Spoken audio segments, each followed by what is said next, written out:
each Monday at noon on 88.9 WEIU. Now, Issues and Attitudes. And a very good afternoon, everyone. Welcome to Issues and Attitudes. My name is Jeff Owens, Director of WEIU Radio. Today, my guests are Dr. Richard Wandling. He's the chair of the EIU Political Science Department, and Dr. Kevin Anderson, Associate Professor, American Government, Political Theory, and African American Politics. I hope those are the correct introductions. Appreciate you guys coming in today, Richard and Kevin.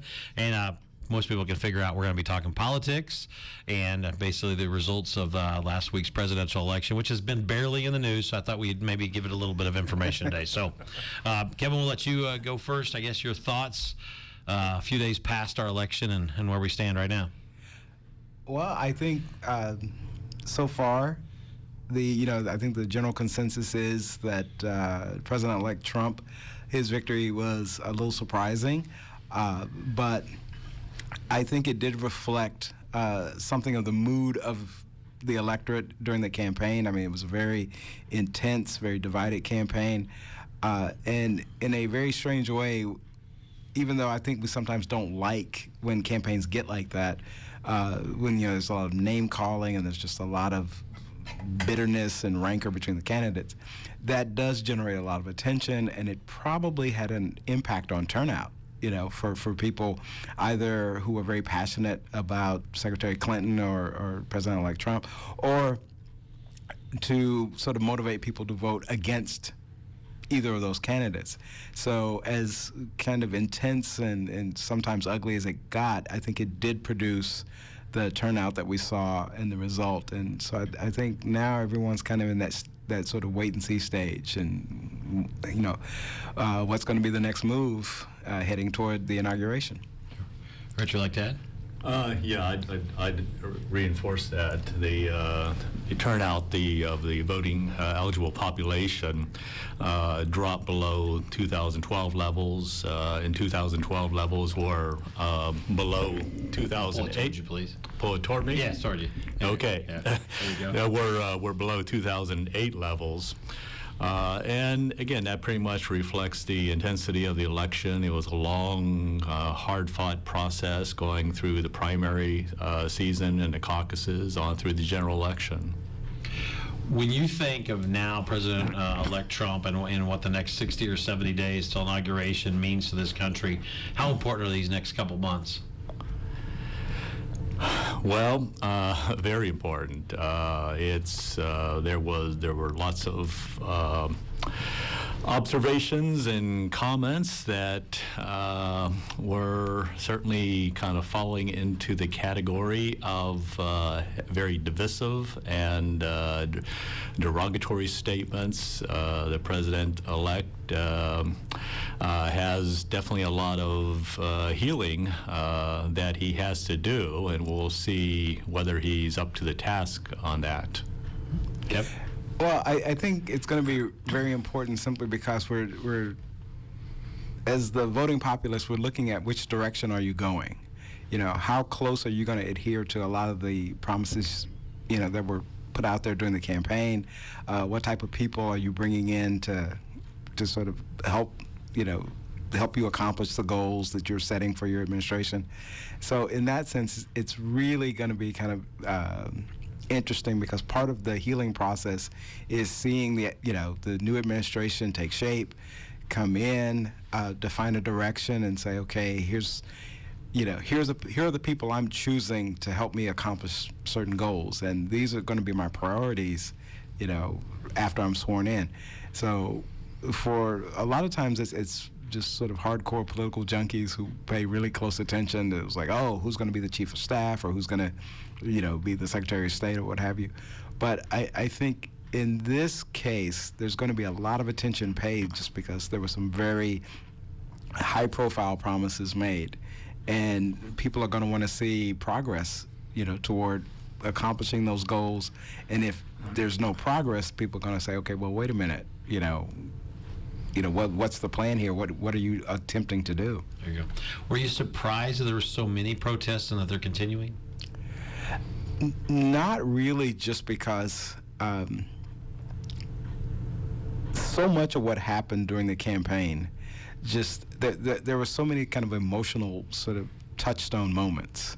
Whether they, there were the comments directed toward women or things that were said about Muslims or Mexican Americans, but it was less of a policy debate than it was very much almost choosing sides. Yeah. And oftentimes what happens, in almost anything is that, in sports, if my team loses, I'm kind of I'm kind of terrible about it for a little while until, you kind of stop and go, okay, it's just a game, don't worry about it. But I think what happened was it felt like during the campaign that people were sort of choosing sides, and, it was sort of an either-or thing. And then when their candidate didn't win, there was this very just sort of intense sort of reluctance to accept it, because people sort of assumed, in a black and white world, they said, okay, well, we lost, and so now all of this horrible stuff that we, talked about in the campaign is automatically going to come true. And so people kind of reacted in the moment. And I think, not that that there won't be opposition, but I think the sort of heated nature of the protest will sort of fade a little in the next few weeks. Although we were in Chicago this past weekend for a political science conference, and we were speaking with a person who was going to the rally at Millennium Park on Saturday morning, and she was talking about the plans to protest on a regular basis, even a daily basis, all the way through Inauguration Day. Now, we'll see, how that plays out, and certainly as we take a look at the protests across the various cities, right now we don't see any signs of the protest activity letting up. Okay. Obviously, I want to take it a little bit back and incorporate EIU. I know EIU had some protest on campus on Friday, but talk about now in class. I mean, how do you incorporate this election and what's happened when you talk to the students of Eastern Illinois University? Well, on Wednesday when I came in, I think I just wanted to sort of get their mood. Yeah. Like, how did they feel about, what was going on? And oftentimes, we can talk about sort of, political behavior and the theories that sort of explain elections and things like that. But to me, the more sort of useful information that I gleaned is, I said, well, given, our basic assumptions about the election, what did you think was going to be the turnout? And then, how do you feel about that? It's been really interesting to hear some of the feedback from the students, simply because I think the students, a lot of them, this was their first election, and they'd heard me talk about, my first time voting and past presidential campaigns and all that.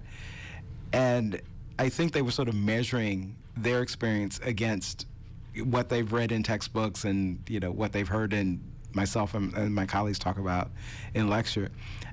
And I think that was kind of the most sort of remarkable aspect of it, because there's not to get too deep in the weeds here, there's a theory called median voter theory that basically says the candidate who's closest to the middle in terms of ideology typically wins, because most voters are somewhere in the middle.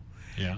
And I had remarked maybe 2 weeks before the election that the problem with Donald Trump was not really the policy positions. I mean, there were some things that I think people could argue with, but that a lot of the statements, that he had made off the cuff and some of the stuff from Twitter, made it easy for people to characterize him as sort of extreme. And so I said it might be very difficult for him to get back to the middle.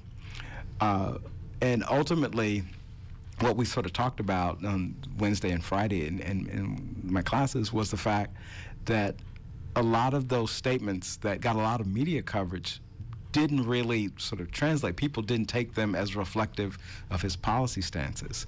And so him being close to the middle in perception-wise actually worked out pretty well. And I think some students were bothered by that. Others were sort of confused. And it's like, well, how could he say this and people think that he was just a mainstream candidate? And I was like, well, you know, that's why we have to do more research. That's why we're here today, right? Anything you'd like to add to that, Rich? Yes, I think that one of the things we'll have to take a look at now is, you know, looking at who actually he selects for key positions, and that will send a message relative to what the administration's going to be like. So And I think he did kind of nominate a couple people, correct? and this morning we're seeing that indeed kind of both moving in two different directions. One, you have Reince Priebus as his chief of staff, and Reince Priebus is Republican Party establishment. Certainly will be able to work with Speaker of the House Ryan. Then on the other hand, you have Bannon from Breitbart, and Breitbart is about as incendiary as you can possibly get, and it's linked to the what we oftentimes call the alt-right. And that's going to be interesting to see. So you have, you know, Bannon as political strategist, then you have, you know, Reince Priebus as chief of staff. Working with it, yeah, that's going to be interesting. You're right. I guess the big question is, I think everybody is asking at least, can Trump be effective as a leader of this country? He has to solve a problem that every president, regardless of party, every president has to solve the following problem. That president and vice president are the only two offices that we all vote for. It doesn't matter, you know, Illinois and Missouri and, you know, Kansas, everybody votes for president. But in Congress, those people are elected by the people in those states. And so Congress has a very different constituency. So, you know, if you're elected from, you know, a small rural district in Arkansas, your priorities in Washington are very different from the president of the United States. And so there has to be a way for them to figure out how to kind of merge their agenda with what's going on in Congress. And the other side of it is, even though Republicans do have majorities in both the Senate and the House, they don't have completely solid majorities. And so there's going to be conflict. And a lot of those people didn't vote for Trump anyway that are on the Republican side. Yeah, that's true. And so, you know, oftentimes, you know, people get elected and they say, well, you know, I want to reduce spending and things like this. And they say, well, you know, we're going to cut this program over here. But there's a member of Congress from, you know, a state or a district where that federal spending, you know, supports jobs or it supports something of crucial interest in that particular district, and they're going to push back. They're like, no, you can't cut this. You know, you got to go find something else. And so that's going to be a tricky thing to deal with. I think that one area, the policy area to take a look at will be transportation and infrastructure in general. So Trump has promised that, you know, very soon in his administration there's going to be a major infrastructure spending program. Now, the key question is where the dollar is going to come from. Because then are they coming from taxes? Are they coming from tolls? Are we talking about rampant privatization? If we're talking about taxes, then you have Speaker of the House Paul Ryan, who has campaigned on, you know, cutting spending and cutting taxes. So there could be some potential clash going on there. There you go. Let's talk a little bit about Secretary Clinton and now her legacy as she lost this election. What do you think? I think she gets to go down, and the final numbers are not in yet. But you know, she gets to go down with that sort of asterisk of being, you know, someone who's going to win the popular vote, but of course lose in the Electoral College. I think she also gets to sort of go down in history as being a kind of central figure in the idea of sort of mainstreaming the idea that women can participate and be, you know, perceived as equals in some ways in terms of politics. I think gender was a part of her campaign. I don't think it was the essential focus. It certainly didn't play the role that race played for President Obama in 2008, even though I don't think President Obama particularly emphasized it, but I think so many other people did that it wound up being an issue that both helped and hurt him in 2008. But for her, I think her tenure in the public spotlight, going all the way back to her time as First Lady of Arkansas, the idea that a woman could step in and participate in politics and take the same slings and arrows that male candidates had taken for years, I think that's sort of a positive thing, as well as the fact that she was someone who generated a lot of opposition.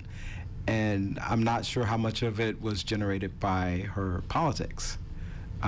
Some of it was personal, some of it was connected to her husband. It was just, she was polarizing in a way that I'm not sure many notable political figures are. And she couldn't get away from the email thing, which, I thought was somewhat overblown. I know it was quote unquote illegal, but I mean, honestly, I don't care.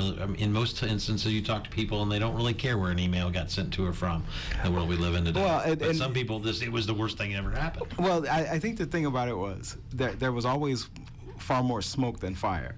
I mean, the idea was, she said, well, I'll maintain this private email server, and as long as I don't knowingly send classified information, that'll be the thing. And so it was always like, well, you said you didn't know, but maybe you did know. And so, you had an FBI investigation, they come back and they say, well, this was sort of sloppy, but it wasn't illegal. Nobody would really charge you with this. And everybody thinks this is done. Then it comes back, just before the election. And so it led to this idea that she was, so ambitious and she was willing to say anything that I think for a segment of voters, people just thought, okay, you know what? Even if this is a minor thing, the fact that you might be, the perception of her as being dishonest about this minor thing spoke to something larger. And at the end of the day, it doesn't appear that this was a major, deal, that there's still no charges against her. The FBI's not charging her with anything. And it just turned into something that she just could not escape. Any thoughts on Hillary, Rich? One thing is interesting is how how candidate Trump was able to pin problems like that on her, but yet he was able to skate by. And so I think that she had the misfortune as a presidential candidate of running against a candidate who, as we saw through the Republican primary, pretty much had torched the field and used very much the same strategy against Hillary Clinton. And it's also interesting that Donald Trump had his own set of issues, and obviously Hillary Clinton had her issues. But the more compelling narrative in the voting process was to Hillary Clinton's detriment. I want to talk about that a little bit. I know a lot of has come out about the Electoral College, whether it's the right thing, the wrong thing. People are adamant for, adamant against it. But talk about the fact that Hillary Clinton, did win the popular vote by what, 2 million votes? Is that right? Something like that. I know it's about 1.5 right now, but it may, when everything is all but it's said going to be down. well over 1,500,000 votes. Right. Or 1,500,000 votes. Talk about Electoral College, good, bad, indifferent. I mean, you guys are the experts on this one.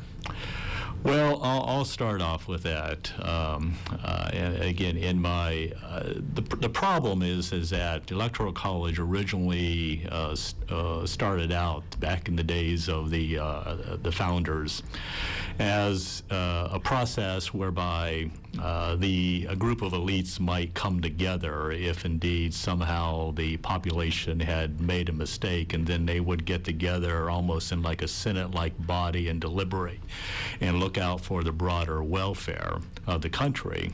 It's become pretty much now an automatic process, and so that when the electors actually vote, basically they're voting in terms of what the vote total is on a state-by-state basis. And so from a Democratic standpoint, then you have this major discrepancy as we have right now. So I think the Electoral College really has sort of outlived its utility. Yeah, one of the things about it is it's sort of a product of its time. At the time that this was adopted, very few people had the ability to be well informed about politics and candidates and things like that. I mean, there were very few newspapers. There was no television, radio, anything like that. And so the idea that you might have to create a body to sort of, kind of look out for the worst instincts of the populace, it made sense in the context of those times. Well, now it's very, very easy to be informed. I mean, newspapers, radio, television. I tend to hesitate to say the internet because, when I talk to my students, I say, look, when I say get informed on the internet, I mean go to a newspaper website. It's not what your friends have just posted or something like that. But it's much, much easier for people to be informed. It's much easier for people to cast an informed ballot. And so it's one of those things that you sort of think, okay, we should have probably, done away with this, 100 years ago. But we haven't.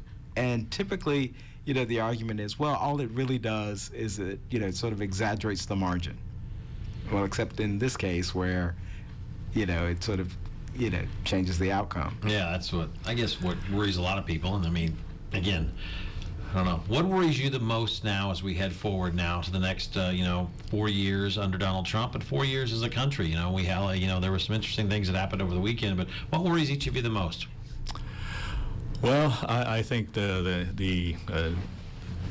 divisive situation we have in our country, and will President-elect Trump be able to heal? And a lot of very strong language was used of a derogatory nature directed at a variety of groups, from Latinos on through Muslims, women, just to kind of list a few. I could list others, even including moderate Republicans, for that matter. We could add them to the list. And will President-elect Trump be up to the task of, kind of rolling it back? And until that happens, I think we have major problems.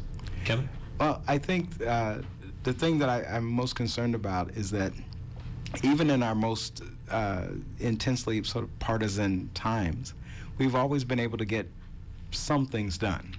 I mean, George W. Bush faced, when he was elected in 2000, there was a very sort of bitter divide after his election because of this very similar problem with Al Gore winning the popular vote and all that. The Chads and all that stuff.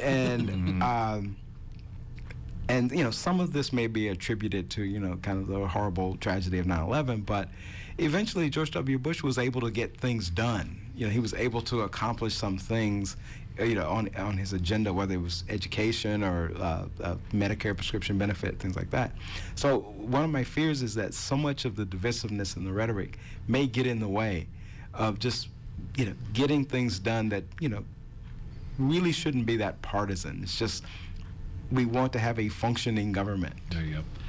And President Obama after that said, we're not Democrats, we're not Republicans, we're Americans. I thought that was, I like the fact that he came out and said that immediately. I mean, Right. Hopefully to try to understand that we have to put some of this behind us. If you could ask President-elect Trump one question, what would it be? You could ask him something. Wow. I think I would want to ask him, how much do you really want to invest in the infrastructure of the country? How committed are you to building up highways, roads, high-speed internet, that kind of thing? I would follow up on that. I would ask the question of what will be your approach to job creation, to infrastructure development, and I'd add another one in there. What steps are you going to take to move toward a healing process that needs to happen?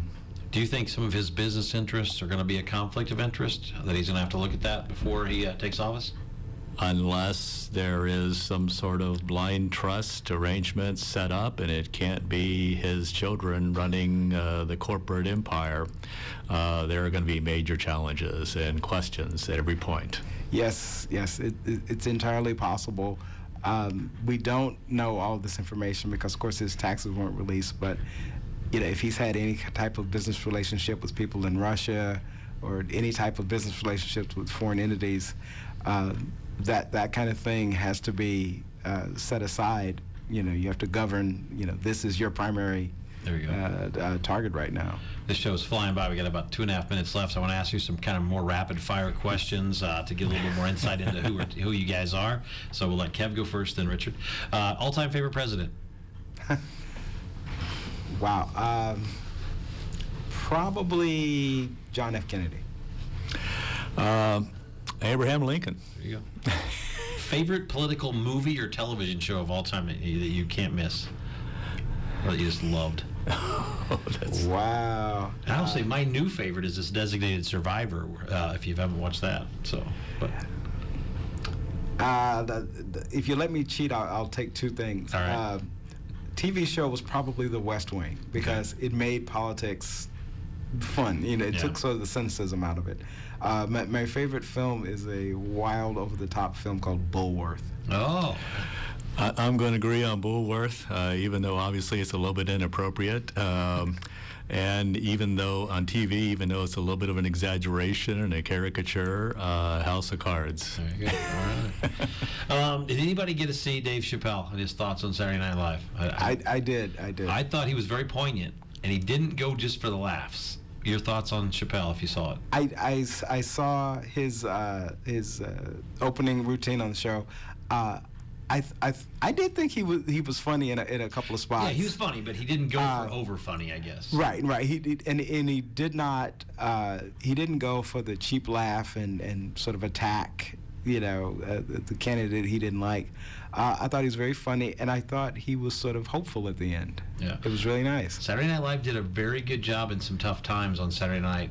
I thought that they should be given some credit. So we're down to about 40 seconds left. Anything that I left off about the election you'd like to get out here real quickly, Richard? Well, since we're in Illinois, interesting results in Illinois. Mendoza winning the comptroller's position, Duckworth for U.S. Senate. The supermajority lost in the General Assembly, but still the Democrats having a majority in both the House and Senate. Well, I thought that Governor Rauner sending money out to help fund some candidates to help make it a little easier for his agenda didn't get quite what he wanted. So I'm not sure if we're moving past the stalemate. I kind of hope we are. I wanted to get some of that too, but you guys were good. I have a million questions we have to ask. Unfortunately, we're out of time today. Dr. Anderson and Dr. Wandling, I appreciate you guys coming in so much and sharing your insight today on Issues and Attitudes. Thank you. Okay, thank you. This is Hit Mix 88.9 WEIU Charleston.